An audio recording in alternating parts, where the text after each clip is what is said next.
everyone. Today we're going to read the story The Castle on Hester Street. Let's begin. The Castle on Hester Street. One day, while Julie was visiting her grandparents, her grandfather said, "Did I ever tell you about my good friend Moishi? You told me about Herschel, the famous astronomer," Julie said with a giggle. "The one who discovered that the moon is a mezza. And you told me about Bessie, your little cousin, whose braids were so long she used them for jump ropes. But you never told me about Moishi."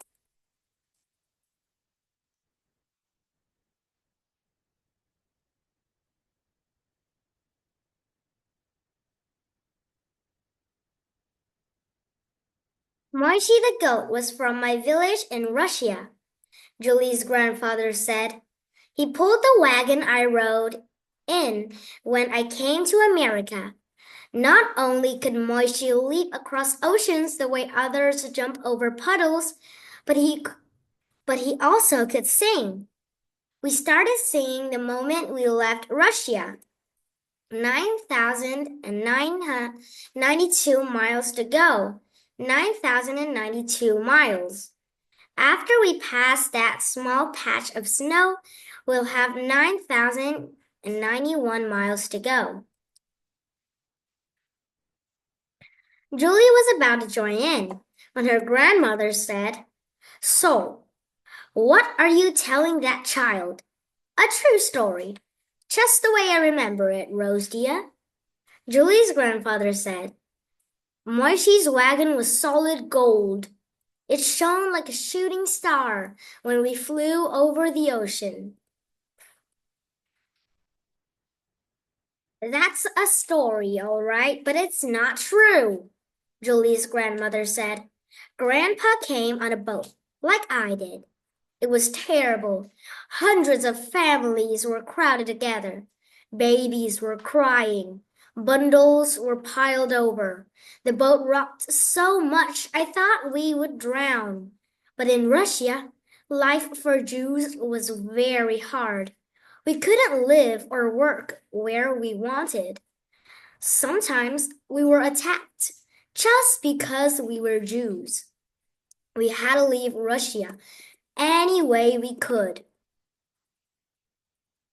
As her grandmother spoke, pictures grew in Julie's mind of her grandparents leaving their country and crossing a rough winter ocean on a boat so crowded they could hardly move.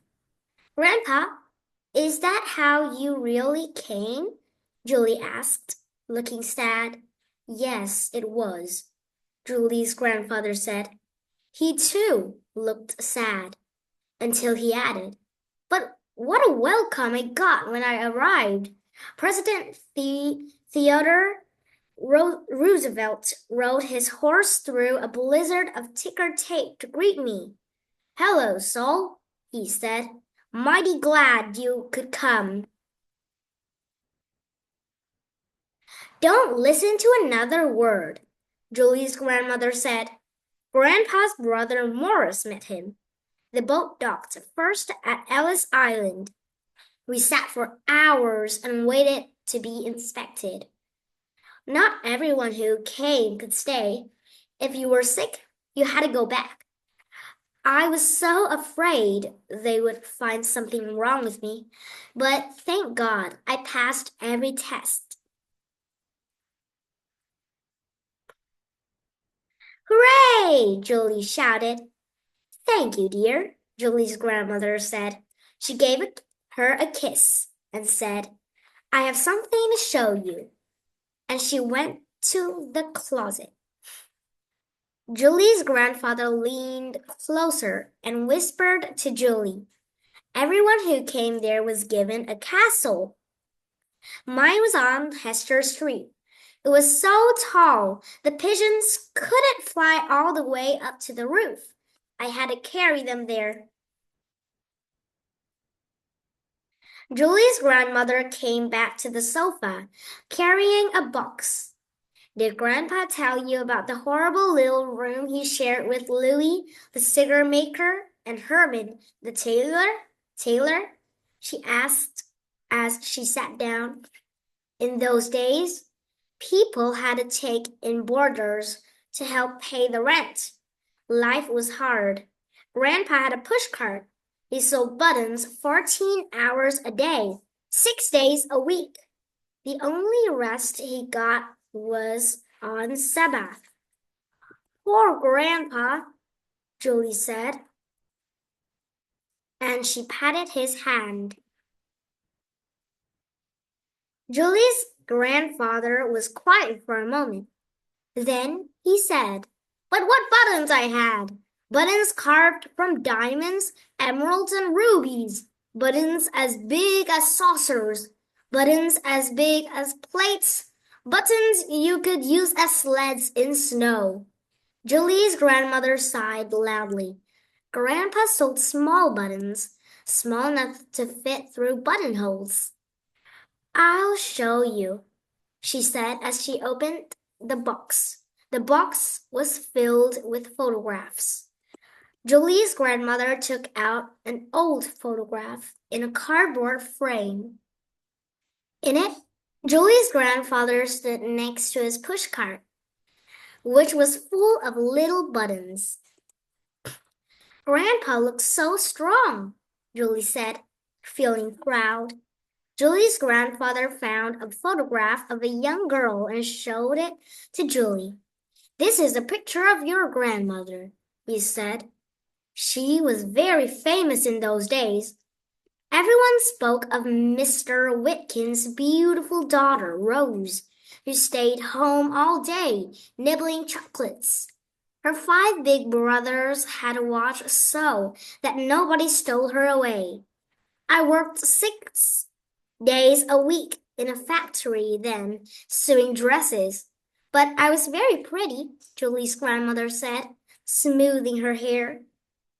"You're still very pretty," Julie's grandfather said, and he kissed her cheek.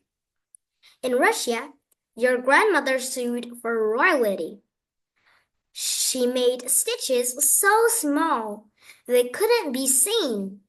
People wondered how the dresses stayed together." "That part is true," Julie's grandmother said proudly. "As soon as I met your grandmother, I wanted to marry her," Julie's grandfather said. "Every night I hired fireflies to fly over her house and spell out, 'Rose, my precious flower, I love you every hour.' And Moishi and I sang love songs under her window. Finally, her father let me marry her. A year later, your mother was born. No one had ever seen such a beautiful child. Then Esther, Ruthie, and Benny were born, and they were just as beautiful.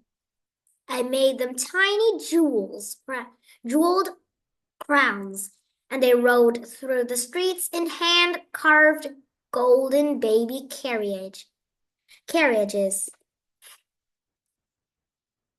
"Enough is enough," Julie's grandmother said. "From now on, I insist that Julie hear only the truth." Grandpa and I had to work even harder to feed all those babies, but we didn't mind. We had something more valuable than jeweled crowns in golden baby carriages. We had each other, and we were free to live as we wanted.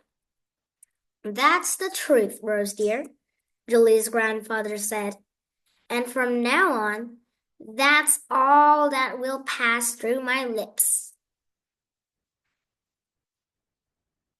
They sat quietly for a few minutes.